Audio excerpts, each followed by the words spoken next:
Assalamu alaikum and welcome, folks. Halal food is more than $20 billion hit in America. In grocery and convenience stores, sales have increased more than 15% since 2012. And Bloomberg reports that sales of halal food are surging all over the US. Today, I would like to introduce to you a very special guest who's been working in the US halal industry for many, many years. His name is Mr. Timothy Abu Mounir Hyatt. He is the current Vice President of Islamic Services of America. He's been a sought-after speaker who's spoken about the U.S. halal industry in countless international halal seminars, conventions, expos, and training events. Let's get to know more about his journey to Islam and his time with some of the major halal industry players in the U.S. Assalamu alaikum, Timothy. Thank you so much for your valuable time. I really appreciate it. And I'm sure our readers will be able to get benefit out of the discussion which we're going to have. Assalamu alaikum wa rahmatullahi wa barakatuh to you and your viewers. And I want to thank you for this opportunity to have a profile done on myself and a little bit about Islamic Services of America. We have a wonderful partnership already, and we look forward to it continuing with your excellent social media exposure on many articles and items relating to the halal industry. You represent one of the most prominent halal certification bodies in the US. Could you please tell us a bit about yourself and how you got started with the Islamic Services of America? Before my time with ISA, which is the other name for Islamic Services of America, I had worked with an American halal product company named Midamar. It's a brand that's very well known and sold domestically and throughout the world. And in that company, I handled the export documentation for many of the products, both halal to halal destinations and otherwise. And ISA at the time was already certifying and has had a long relationship with Midamar, certifying all their beef, chicken, poultry type products, from steaks and hamburgers to gyro meat, etc. So I then transitioned to ISA to lead their business in late 2012. As far as your case is concerned, apart from marriage, what do you think was the reason for becoming a Muslim? Well, when I was teaching English in the Peace Corps in Morocco from 1987 to 1989, Islam was new to me. Morocco was a new country to me, a new culture, and I found great beauty every day when people would say Alhamdulillah and Bismillah and Shukran and Inshallah, all these things that revolve around gratitude to Allah subhanahu wa ta'ala. So it was very easy, actually, for me to embrace Islam based on my own religious foundation. I'm very happy to have taken my Shahada. And then I did marry, of course, my wife, who was from Morocco. You know, these things have an inner beauty that's indescribable until you feel it. So for us as Muslims, Islam is 7 days a week, 24 hours a day. So after converting to Islam, you know, one has to leave a lot of things, including pork, alcohol, and many other issues like haram relationships. So what was the most difficult thing for you to abandon in the beginning? I don't think I had any significant challenges in my adjustment to life as a Muslim. But I'll say that giving up the consumption of the occasional pork products was not a problem. As I was already living in Morocco and where it wasn't readily available. Giving up alcohol took a little more focus and effort, but once I did, I didn't miss it. It was actually quite easy. Spending money on alcohol, you know, really is a waste. Not to mention the primary reason why alcohol was deemed haram in Islam is because it takes away your ability to think clearly and rationally and to behave in a proper, respectful manner, and of course, avoiding harm to oneself and to others. So today I enjoy my tea and my coffee and my occasional Diet Coke. I don't need wine, liquor, or beer. I really don't miss it. And alhamdulillah, it's really amazing that my dean, our dean, has given me the strength to be able to do that.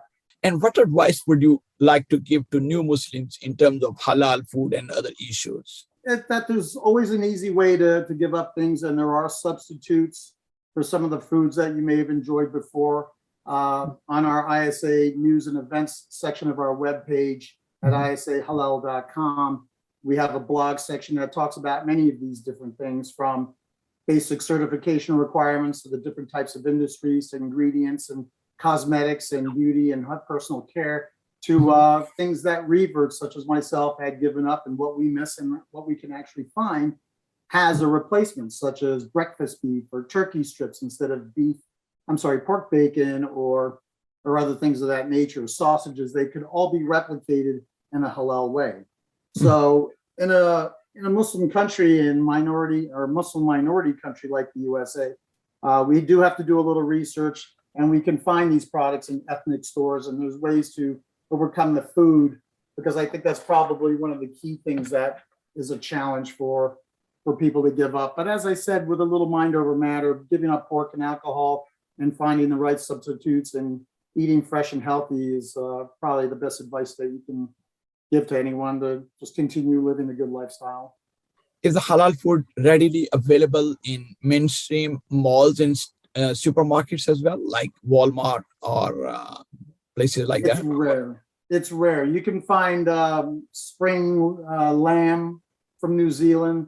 A lot of the meat and lamb comes from Australia and New Zealand in many cases, and then it's further produced in the smaller packaging for Americans to enjoy. And so we certify the finished product, and we also follow the traceability of the original halal slaughter and status by the certifiers in those countries. So there are products that are in some mainstream stores and large mega markets, as you might say, but it is not necessarily as readily available in some of the more rural areas, Phoenix, Arizona, or Houston, or Dallas, Detroit, New York. All the metropolises will have ethnic stores. And even if they're Hispanic, Latino, Indian, or Asian stores, they're going to have those products as well for Muslim consumers, because of course, Muslims come from all those same cultures. So they do cater to that. Otherwise, you really probably have to go online and order from places like Miramar. What is society's view of Muslims in America, and what challenges do they face in the country? It would seem as though Islam is really still an unknown religion, and that few understand that Muslims come from many different countries. I mean, how many people know that not all Arabs are Muslims and not all Muslims are Arabs? How many know that Indonesia has the largest population of Muslims at well over probably 200 million, and I'm probably underestimating it. It's probably far more than that, so I apologize. And then, the question is, what does a Muslim look like? What does a Muslim believe? Do I look like a Muslim? Do you look like a Muslim? You can't always tell by face value unless you're wearing a hijab or some cultural attire. But I think those who have open eyes, ears, and hearts are more willing to learn about Muslims. And the key thing is that people fear what they don't understand. And they really fear it when there's rumor, gossip, and bad news perpetuated about things they don't understand to begin with. I don't think the image of Muslims as poor or as prevalent in the news now, that ISA and terrorist organizations have been controlled, or just not really in the news. I mean, it was a big hot thing. Next thing you know, something takes over. It's sort of evolution, isn't it? I think there's more television programming and Hollywood films that are showing Muslims and hijabis as cultural activities become the norm in our integrated society, and have been for a long time. But I think we'll always be challenged to some degree. But the better we depict ourselves and carry ourselves and demonstrate that we're contributing members of society with our neighbors and coworkers, I think the fewer problems we'll have. Where do you see the US halal industry going in the coming years? That is one of our many missions. It's also important to understand, what is the halal industry in America?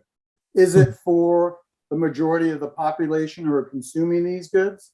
Not necessarily. That's a small part of it.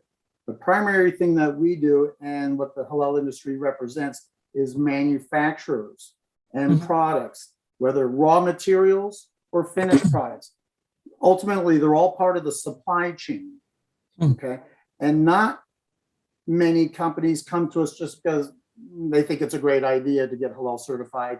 It's more out of necessity and demand. So when the demand comes, they supply it, and we are there to support them to become certified, to be compliant on an ongoing basis, so that they are successfully running a halal industry and program with halal logo marks on the packaging and the labels for traceability, understanding their responsibility in their production facilities to have raw material segregation from the time it arrives, through the process of producing the products on the machinery, on the lines, and then the packaging and storage and segregation at the end. Okay, so once again, it's fulfilling a demand and putting it in a manner that it's available, and that we encourage that. And again, our blogs talk about how to increase your value, and we like to provide a value-added service by continually supporting and keeping our customers and clients apprised of developments in the halal industry, which, as you know, changes pretty frequently, especially with the many types of accreditation schemes that are going on. But anything can ultimately be halal certified as well. And that's what we have to have people understand. It's not just what you ingest, what you eat, okay, what you cook and consume, or even put on your face or wash your hair with every day. It is other non-consumables. They include lubricants. They include things that you don't ingest. As I said, the healthcare, personal care, supplements and things like that. But it could be anything, the air filters, water filters. The pandemic really increased the demand and need for clean water, clean air, because of the airborne effects of the COVID-19 virus. In some places, to my understanding, financially, it may not be feasible to open halal restaurants or halal food stores. So what do you think could be the immediate solution to this kind of problem? You could cook healthy. You could prepare your foods at home, order halal foods online.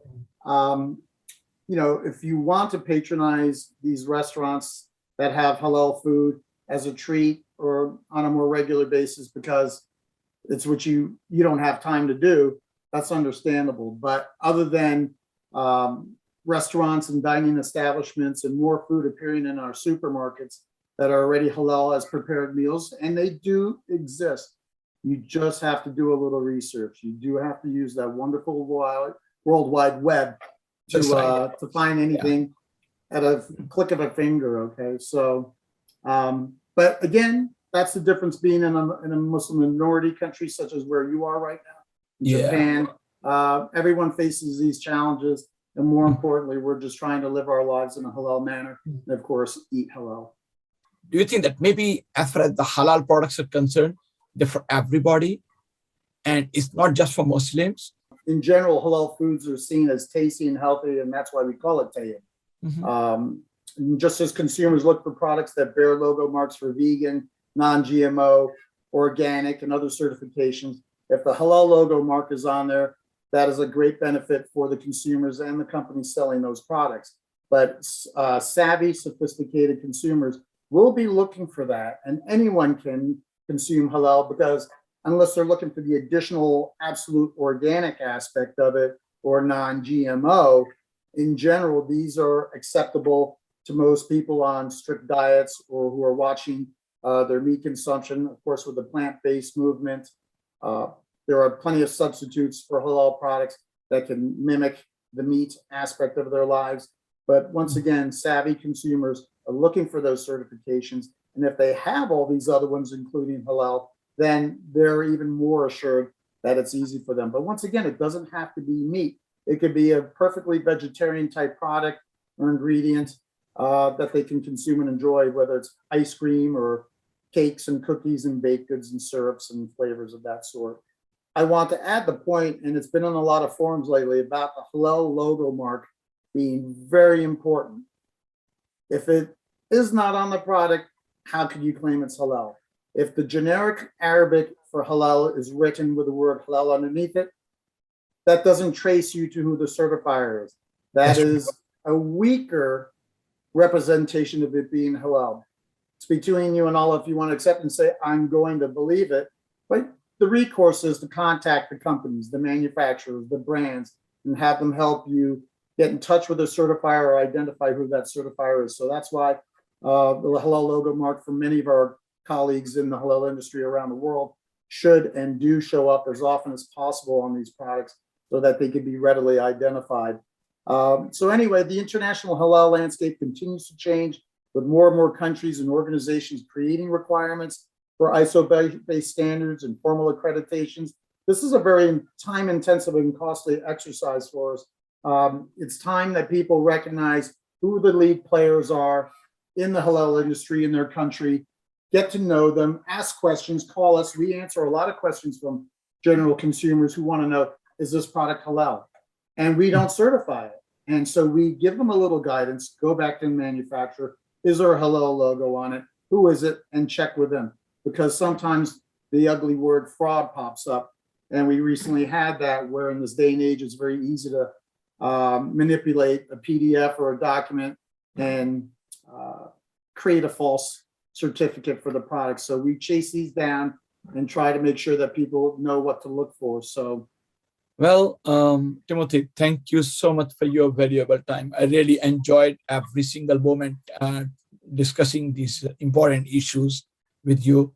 I really want to thank you so much for your time, and hopefully we can catch up with each other sometime later to discuss more aspects about the halal industry in the US, because the US halal industry is such an important topic for the Muslim, because it is such a large Muslim community. But the problem is that sometimes it's a bit difficult for them to find a real halal products. So inshallah, hopefully by listening to your conversation, people will be able to get benefit out of it, not only the consumers, but also the manufacturers and potential halal potential manufacturers who are seeking halal certification from reliable companies like you guys.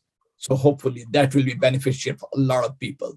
Thank you so much. Quickly, I'm sorry, one more thing. Clearly dismiss the myth that anything made in America cannot be halal. That is not true. We have many colleagues in this industry who are qualified to do this. And so you can believe if you see the label and logo mark of a credible certifier, then you could rest assured, because our products are ending up overseas. And we want to make sure all our consumers, brothers and sisters in our ummah, are consuming what they need. But thank you very much for the opportunity again, Hafiz Maksud, my dear brother in Japan, and have a good day for you, and I'll have a good evening here in the USA. Thank you so much. Jazakallah khair. Thank you so much, sir. Inshallah, talk to you later. Thanks a lot. Thank you. Assalamu alaikum. Thank you. Wa alaikum assalam.